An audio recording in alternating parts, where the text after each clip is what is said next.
किचनमध्ये तुमचं खूप खूप स्वागत आहे। चला आज एक झटपट अशी रेसिपी बघूया। नवरात्रीमध्ये देवीला नैवेद्य दाखवायसाठी आपण कडकण्या बनवतो, पण कधी-कधी कडकण्या बनवताना काही चुका आपण करतो ज्यानाकडून कडकण्या आपले क्रिस्पी होत नाहीत। आज मी तुमच्याबरोबर अशी टिप्स शेअर करणार आहे ज्यानाकडून तुमच्या कडकण्या एकदम क्रिस्पी सुद्धा होणार आणि कुठनं चिरणार सुद्धा नाही। तर चला तर मग आजची ही रेसिपी सुरू करूया मैत्रिणींनो। जर तुम्ही माझ्या चॅनलवरती नवीन असाल तर चॅनलला सबस्क्राइब करून घ्या आणि व्हिडिओला लाईक करून घ्या। चला तर मग आजची ही रेसिपी सुरू करून घेऊया। चला आजची रेसिपी सुरू करूया। इथे घेतलेला आहे मैदा, 2 वाटे बघा मैदा घेतलेला आहे। चाळूया।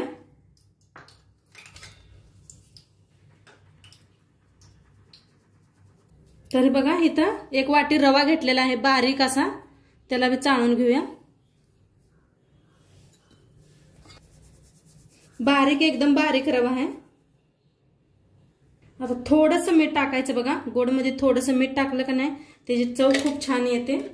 आता इथं बघा तूप गरम करून घेतलंय मी, कडकडीत तूप गरम झालेलं आहे। आता गॅस बंद करूया आणि ह्याच्यावर वतूया तूप। छान असं मिक्स करून घेऊया।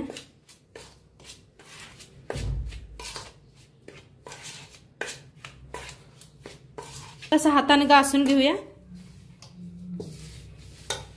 हाताने घासायचं बघा म्हणजे छान होते।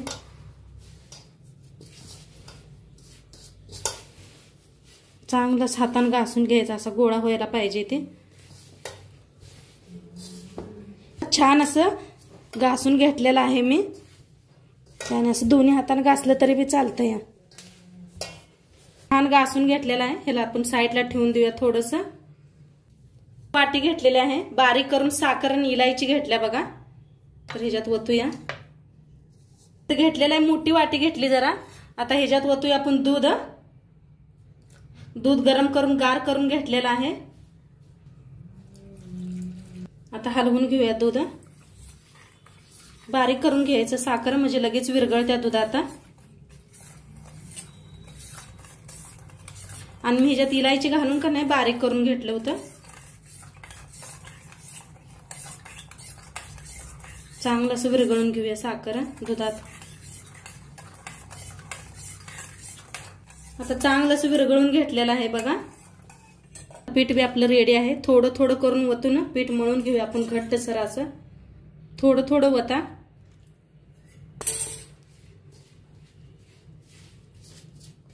खूप छान होणार आहे रेसिपी, नक्की पूर्ण बघा। आणि तर असा गोळा मळून घ्यायचा आहे।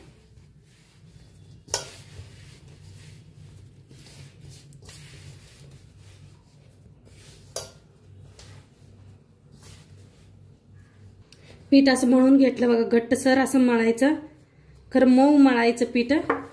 घासून का नाही मळून घेतलं मी। आता पीठ का नाही थोड्या वेळ झाकून ठेवूया आपण, म्हणजे थोडंसं मऊ होते। त्याच्यात रवा घातलेला आहे ना, त्यामुळे थोडासा भिजेल। तर बघा आता थोड्या वेळ झालेला आहे पीठ ठेवून,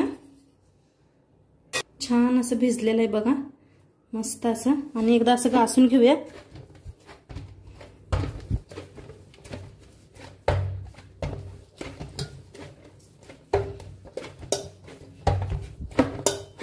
छान असं घासून का नाही बारीक असे गोळे तोडून घेऊया। गोळे बनवून घेऊया, 5-6 गोळे बनवून घेऊया म्हणजे फटाफटा लाटायला येतात। तर एवढं गोळे बनवून घेतलेत बघा। आता याला साईडला ठेवूया, एक एक लाटून घेऊया आपण। थोडंसं ना पिठात असं बुडवून घेऊया आपण। पीठ लावलं तरी बी चालतंय, ते वाटलं तरी बी पातळ लाटायचं नाही, ह्याला जरा पीठच लावायचं। एकदम पातळ लाटून घेऊया।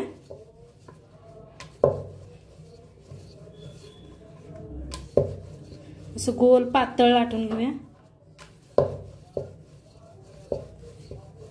वाटलं तरच थोडं कडंग होतं या।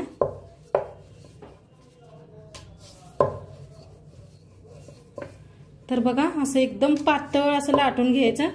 आणि किती छान झाले बघा, गोल असं एकदम पातळ आहे. पापड कसं लाटतोय की नाही पातळ, तसं एकदम पातळ पाहिजे हे. काठीन छान असं लाटून घ्यायचं.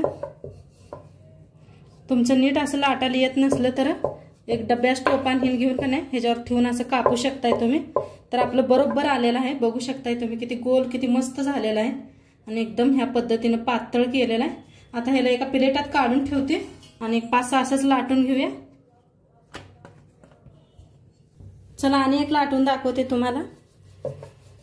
तर तेवढं करून बी घेतलेलं आहे बघा मी. आता जर तर तुमचं चिरा लागलं तर काय करायचं सांगते. कोण कोण नवीन मुली बनवत असतात, माहित होत नाही त्यांना. बघा आपलं अजिबात फाटत नाही, किती छान बनायला लागले. एकदम पातळ लाटायचं बरं का ह्याला. आणि कधी तर तुमचे काठ बीट चिरले तर सांगते काय करायचं ते.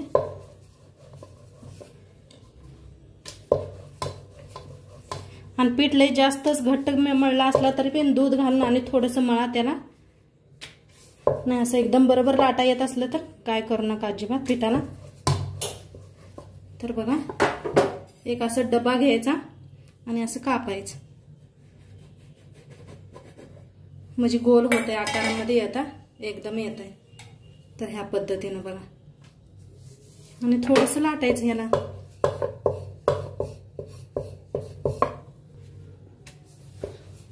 तर साईडला तेल बी आपलं गरम झालंय चांगलं.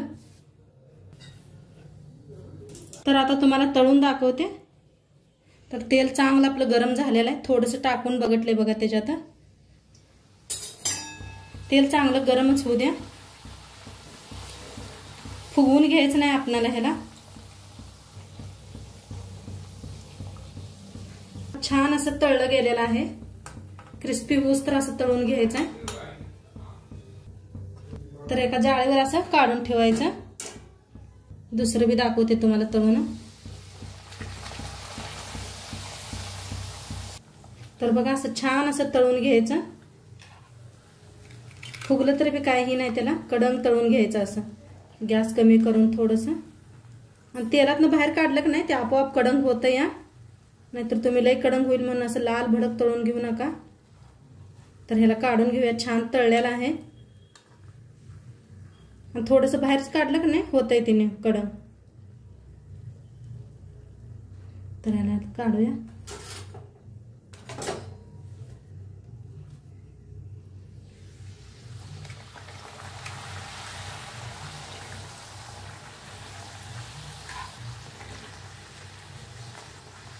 तर हे बघा मैत्रिणींनो, मस्तपैकी आपले कुरुम कुरुम कडकण्या बनवून एकदम रेडी झालेले आहेत. अजून पण मी बनवायला आले आहे, पण इतकी तुम्ही बघू शकता की खूप जास्त मी बनवलेलं आहे. तर तुम्ही ही रेसिपी नक्की ट्राय करून बघा. आणि ही खूप कुरुम कुरुम आहे, मी तुम्हाला दाखवते. तर हे बघा मी तुम्हाला दाखवते. तर तुम्ही बघितलेलं असाल की किती कुरुम कुरुम झालेले आहेत हे आपल्या कडंगण्या. जर तुम्ही माझ्या सगळ्या दिलेल्या टिप्स फॉलो केला तर तुमच्या कडंगण्या पण इतकीच क्रिस्पी होणार. चला तर मग आजची ही रेसिपी तुम्हाला कशी वाटली ते मला कमेंटवरती नक्की सांगा. आणि चॅनलवरती नवीन असाल तर चॅनलला सबस्क्राईब करा, व्हिडिओला लाईक करा. भेटूया असंच नवीन नवीन रेसिपी सोबत. तोपर्यंत मैत्रिणींनो खात राहा आणि मस्त राहा. Bye bye.